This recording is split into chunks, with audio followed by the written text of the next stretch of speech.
최근 중국의 온라인 커뮤니티에서는 매우 큰 배를 가진 한 임산부의 사진이 빠르게 퍼지고 있습니다. 이 이야기는 그녀의 이례적인 배 모양뿐만 아니라 그 뒤에 숨겨진 어두운 음모로 인해 큰 관심을 받고 있습니다.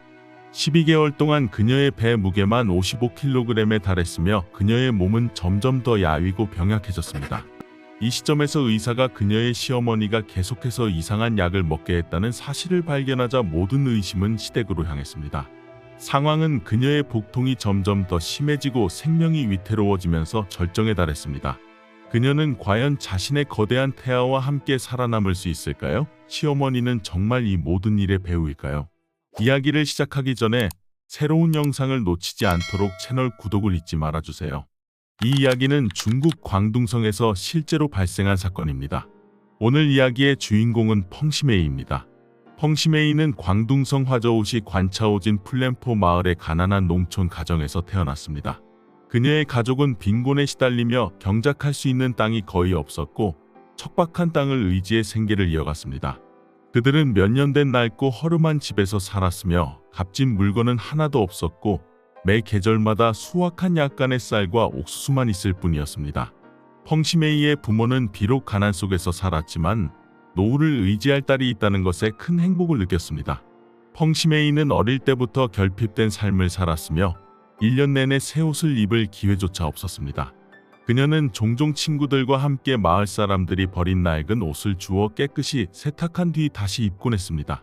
가정 형편 때문에 그녀는 중학교를 마친 후 학업을 중단하고 돈을 벌기 위해 일을 시작해야 했습니다. 펑시메이의 부모는 딸이 좋은 남자를 만나 행복한 결혼 생활을 하며 가난에서 벗어나기를 항상 희망했습니다. 2004년 중매인의 소개로 펑시메이는 같은 마을의 왕진을 만나게 되었습니다. 왕진은 어린 시절에 아버지를 암으로 잃고 어머니와 단둘이 살아온 남자였습니다. 왕진이 성인이 된 후 그의 어머니는 가문의 대를 이을 손자를 빨리 보기 위해 결혼을 독촉했습니다. 왕진의 끈기 있고 진심 어린 구애 끝에 펑시메이는 두 집안의 많은 차이에도 불구하고 그와 결혼하기로 동의했습니다. 왕진의 가족은 펑시메이의 가족보다 훨씬 부유했고 더 나은 생활 여건을 가지고 있었습니다. 비옥한 땅을 이용해 왕진의 집안은 번영하며 넉넉한 생활을 했습니다. 왕진의 어머니는 많은 돈을 들이지 않고 며느리를 맞이하고 싶어 했기 때문에 내키지 않지만 아들의 선택을 허락했습니다. 결혼 후 젊은 부부는 매우 행복하게 살았습니다. 왕진은 아내가 어린 시절부터 많은 고생을 했다는 것을 알고 그녀를 매우 아껴주었습니다. 하지만 왕진의 어머니는 강압적이고 독단적인 여성이었으며 가정에서 모든 권한을 쥐고 있었고 며느리에게 많은 압박을 가했습니다. 왕진은 어머니를 두려워해 반항하지 못했고 집안의 모든 일을 어머니의 말에 따랐습니다. 펑시메이의 시어머니는 건강한 손자를 원했기 때문에 며느리에게 빨리 아이를 가지라고 끊임없이 재촉했습니다.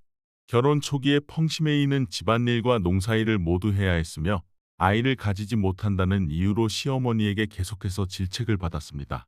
시어머니는 손자를 원해 며느리에게 빨리 아이를 낳으라고 끊임없이 독려했습니다. 왕진은 처음에는 아내를 위로하고 걱정했지만 시간이 지나며 어머니의 말에 점점 휘둘리며 아내를 비난하기 시작했습니다. 결혼 후 2년이 지났지만 펑시메이가 임신의 징후를 보이지 않자 시어머니는 점점 불안해졌습니다.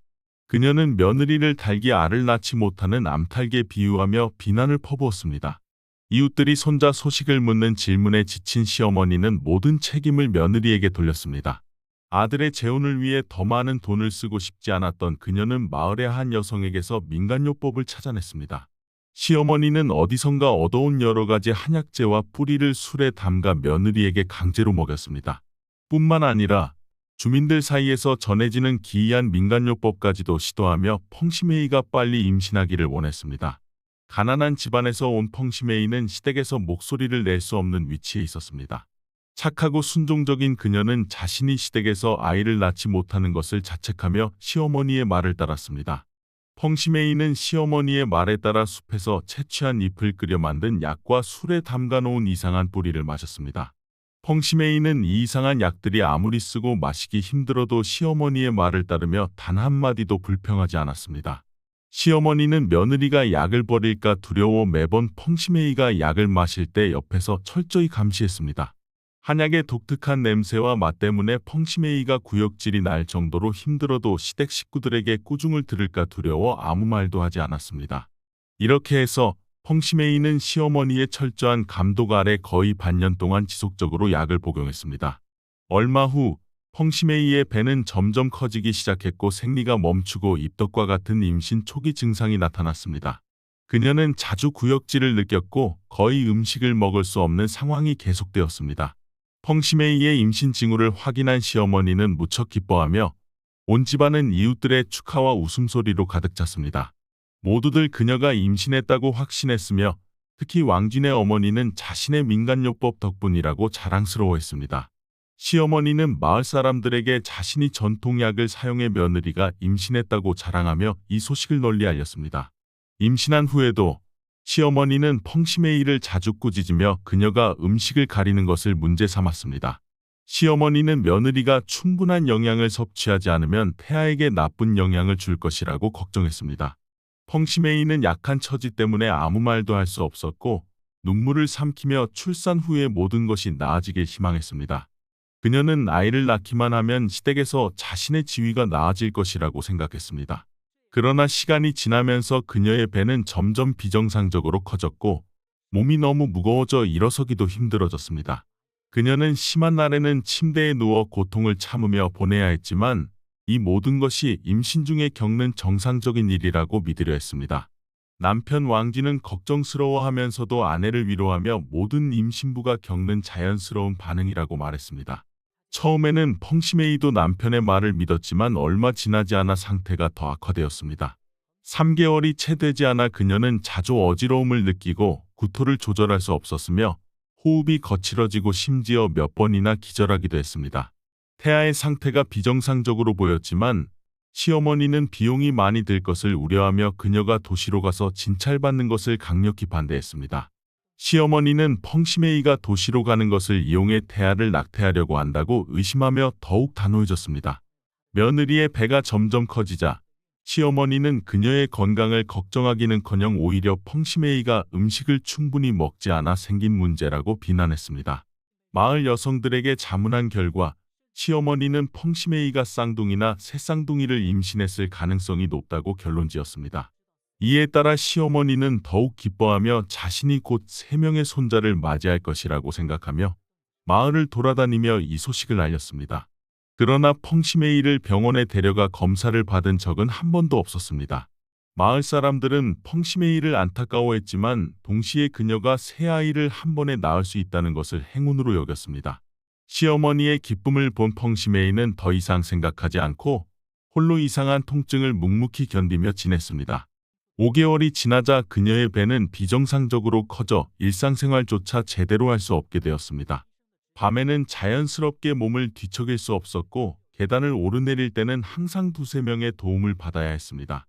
그녀의 남편 왕진은 그녀를 도우며 그녀가 특별한 임신을 한 것에 매우 기뻐했습니다. 남편은 아내를 도우며 빨리 출산의 날이 오기를 고대하며 아들을 안을 수 있기를 간절히 바랐습니다. 걷는 것뿐만 아니라 먹는 것조차 펑시메이에게는 큰 부담이 되었습니다.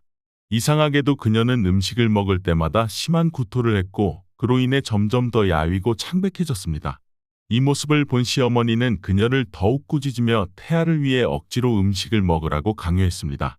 시간이 흐르며 펑시메이의 몸은 거의 생기가 없어 보일 정도로 약해졌고 그녀의 배만 비정상적으로 부풀어 있었습니다.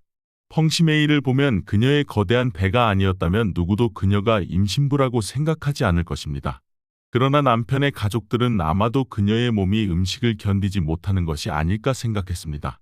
많은 어려움을 겪으며 드디어 9개월이 지나고 출산 예정일이 다가오자 온 가족이 아기의 울음소리를 무척 기대하고 있었습니다.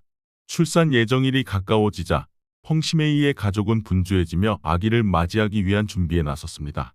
가족들은 새 아이를 한꺼번에 맞이할 생각에 가득 찬 희망 속에서 들떠 있었습니다.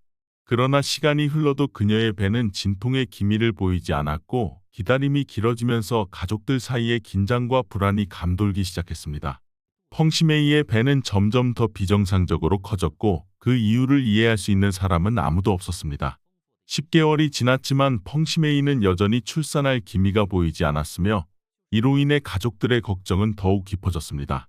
12개월째가 되자 시어머니는 더 이상 이 상황을 참지 못했고 친척들의 끊임없는 수군거림은 그녀의 의심을 키웠습니다. 시어머니는 며느리가 괴물을 임신한 것이 아닐까 하는 두려움에 사로잡혔으며 이 모든 것이 자신이 강요한 약 때문일지도 모른다는 생각에 펑시메이를 집에서 쫓아냈습니다. 그 당시 펑시메이의 상태는 매우 위태로웠으며 생명까지 위협받고 있었습니다. 펑시메이는 절박한 눈빛으로 남편 왕진을 바라보며 도움을 요청했지만 돌아온 것은 무서운 침묵뿐이었습니다. 그녀는 손을 뻗어 남편에게 매달리려 했지만 이미 기력이 다한 그녀는 그 자리에 쓰러져 정신을 잃고 말았습니다. 정신을 차렸을 때 펑시메이는 집방 마당에 홀로 버려져 있었습니다. 펑시메이는 친정으로 돌아가는 것도 두려웠습니다. 이미 나이가 많고 병약한 부모님이 그녀의 상황까지 걱정하는 것을 원하지 않았기 때문입니다. 그녀는 자신의 비참한 삶을 끝내고 싶다는 생각에 빠졌지만 모성애가 그 모든 것을 이겼습니다. 펑시메이는 자신이 임신한 것이 비록 괴물일지라도 그것도 하나의 생명이라고 생각하며 고향을 떠나 도시로 가기로 결심했습니다.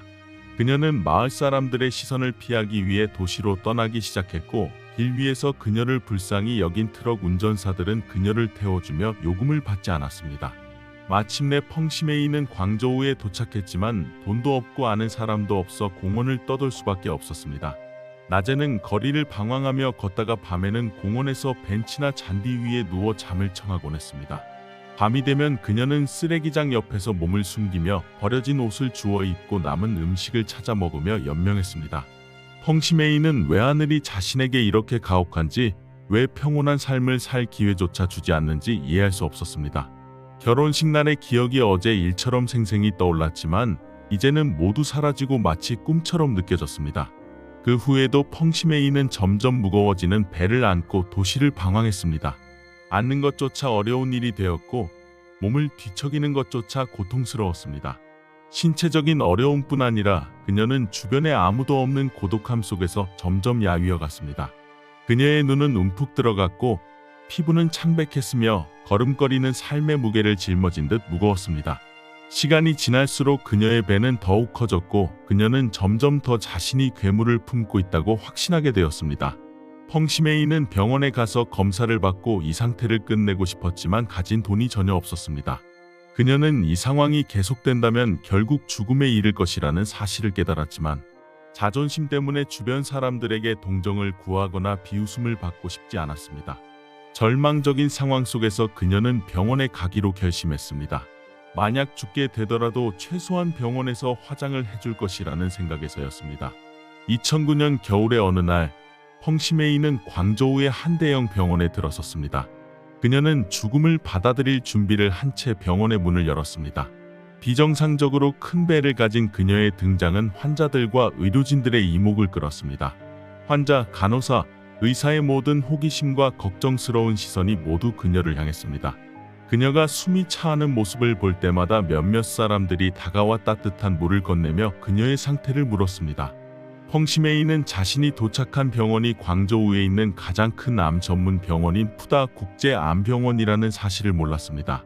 이곳은 매일 수백 명의 환자들이 치료와 수술을 받으러 몰려드는 곳으로 세계 최고의 의료진들이 모여 학회와 상담을 진행하는 병원이었습니다.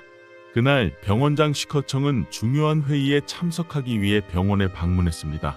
그는 병원 로비를 지나던 중 비정상적으로 큰 배를 가진 펑시메이를 보고 한눈에 그녀의 상황에 주목했습니다. 그녀의 다리는 떨리고 숨소리는 약했지만 그녀의 눈에는 절망과 함께 굳건한 의지가 담겨 있었습니다. 연민의 마음으로 슈커청은 그녀에게 다가가 그녀의 상태에 대해 묻기 시작했습니다.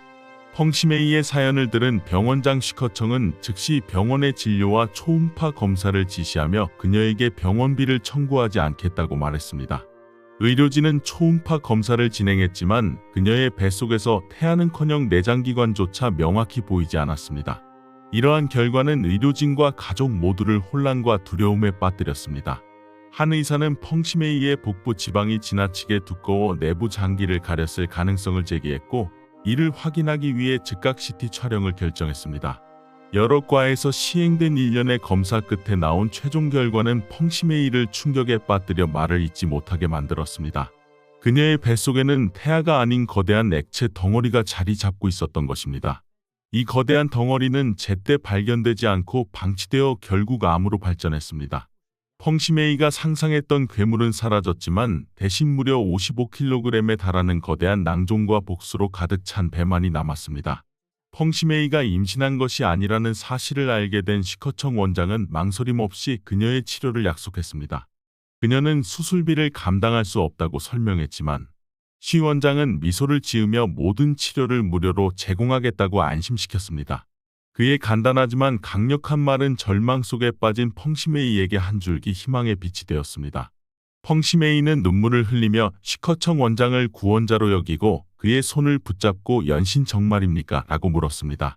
이에 시커청은 저는 이 병원의 원장입니다. 환자에게 거짓말을 하지 않습니다. 라고 자신 있게 대답했습니다. 병원의 은혜에 감격한 펑시메이는 병이 완치되면 평생 병원에서 자원봉사자로 일하며 은혜를 갚겠다고 다짐했습니다. 그 순간 펑시메이는 고통 속에서도 새로운 삶을 시작할 수 있는 희망의 빛을 느꼈습니다. 시커청 원장은 펑시메이의 심각한 상태를 알게 된 즉시 병원 내 최고의 의료진으로 구성된 특별 의료팀을 조직했습니다. 수시간의 긴급 회의 끝에 의료진은 그녀를 살리기 위해 거대한 낭종을 절제하는 수술을 진행하기로 결정했습니다. 첫 번째 단계는 그녀의 복부에 축적된 대량의 복수를 제거하는 것이었습니다. 그러나 수술이 시작되기 직전 펑시메이의 상태가 급격히 악화되었습니다. 심박수가 갑자기 분당 140회를 넘어섰고 의료진은 그녀를 즉시 중환자실로 이송해야 했습니다. 원장은 긴급 회의를 소집하여 그녀의 상태를 분석했고 자세한 검사 끝에 그녀가 호흡성 산증과 대사성 알칼리증이라는 심각한 화학적 불균형 상태에 있다는 것을 발견했습니다. 이 과정에서 의료진은 펑시메이의 상태가 시어머니가 강제로 먹인 민간요법의 약재들 때문일 가능성이 높다고 판단했습니다. 이 약재들이 시간이 지나며 그녀의 몸에 심각한 부담을 주었고 결국 배에 비정상적인 팽창을 초래한 것입니다. 결국 이 민간요법은 태아를 가져다주는 대신 그녀에게 상상할 수 없는 재앙을 안겼습니다. 수술을 앞두고 병원장은 그녀의 가족을 불러 심리적 지지를 요청했지만 펑시메이는 나이든 부모님이 이 충격을 감당하지 못할까 두려워 혼자 수술 동의서에 서명했습니다. 시커청 원장은 그녀의 용기와 결단력에 감동하며 눈물을 흘리지 않을 수 없었습니다. 수술 전 펑시메이는 더 이상 두려움 대신 이상할 정도로 평온한 마음을 느꼈습니다. 그녀는 남편과 시어머니에 대한 원망을 내려놓고 오직 수술이 성공해 자신의 약속을 이행할 기회만을 바라며 수술실로 들어갔습니다. 수술은 5시간 동안 진행되었고 의료진은 무게 55kg에 달하는 거대한 낭종과 내부의 모든 복수를 성공적으로 제거했습니다. 펑시메이는 깨어났을 때 마치 다시 태어난 것 같은 기분을 느꼈고 그녀에게 새로운 삶의 기회가 주어졌음을 깨달았습니다. 수술 후 이 특별한 사례는 언론과 매체를 통해 빠르게 보도되었고 펑시메이의 이야기는 사람들 사이에서 큰 화제가 되었습니다. 펑시메이의 생사가 걸린 위기를 넘겼다는 소식을 들은 그녀의 부모님은 병원으로 급히 달려왔습니다. 오랜 세월 감정을 잘 드러내지 않았던 아버지는 딸이 겪은 극심한 고통을 보자마자 그녀의 손을 먼저 잡았습니다. 그 순간 딸을 향한 그의 깊은 사랑과 안타까움이 손끝에서 전해졌습니다. 한편 냉혹했던 시어머니와 무책임했던 남편은 마을 사람들로부터 끊임없는 비난을 받았습니다. 펑시메이의 시어머니는 단지 가문의 대를 잇기 위해 며느리에게 민간요법을 강요해 온갖 약을 복용하게 했고 결국 그녀를 병들게 만들었습니다. 더 나아가 그녀의 뱃속에 괴물이 있다고 생각해 가차없이 집에서 쫓아내기까지 했습니다. 여론의 압박과 이웃들의 비난 속에서 시댁은 펑시메이에게 적은 금액의 보상금을 제공하며 두 가지 선택지를 제시했습니다. 남편은 그녀에게 이혼을 통해 완전히 관계를 끊거나 혹은 부부 관계를 유지하되 자신이 다른 여성을 집으로 데려와도 간섭하지 말라는 조건을 내걸었습니다. 이미 남편과 시어머니에 대한 모든 원망을 내려놓은 펑시메이는 망설임 없이 서류에 서명하며 스스로를 해방시켰습니다.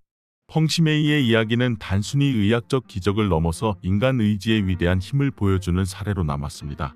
수술 후 2달이 지나자 그녀의 몸은 완전히 회복되었고 일상으로의 첫걸음을 내딛었습니다. 그녀는 바닥을 딛는 발걸음 하나하나와 가슴을 통해 들어오는 가벼운 숨결을 느끼며 이 모든 것을 다시 경험할 수 있음에 감사를 느꼈습니다. 그녀는 식사 때마다 젓가락을 들어 음식을 입에 넣는 순간마다 삶의 작은 승리를 이룬 듯한 기쁨을 맛보았습니다. 이 단순한 일상이 펑시메이에게는 가장 소중하고 값진 선물로 느껴졌습니다. 죽음의 문턱을 넘긴 경험은 펑시메이로 하여금 삶의 진정한 가치를 깨닫게 했습니다. 그녀는 삶이 단순한 존재의 연속이 아니라 끊임없이 맞서 싸우고 극복해야 하는 도전의 연속임을 이해했습니다. 병원의 의료진, 특히 시커청 병원장에 대한 깊은 감사의 마음을 담아 펑시메이는 병원에서 자원봉사자로 일하겠다는 약속을 지키기로 결심했습니다. 그녀는 단순히 은혜를 갚는 것을 넘어 병원 환자들에게 희망과 용기를 주는 사람이 되고자 했습니다. 완전히 회복된 후 펑시메이가 가장 먼저 한 일은 부모님께 전화를 거는 것이었습니다. 그녀가 고향으로 돌아왔을 때 가족들은 서로를 끌어안으며 눈물 속에서 재회의 기쁨을 나누었습니다. 그 따뜻한 재회의 장면은 병원 내 의료진뿐만 아니라 이를 목격한 모든 환자들의 마음에도 깊은 감동을 전했습니다. 펑시메이는 자신의 경험을 바탕으로 병원 환자들에게 큰 용기를 주는 존재로 자리 잡았습니다.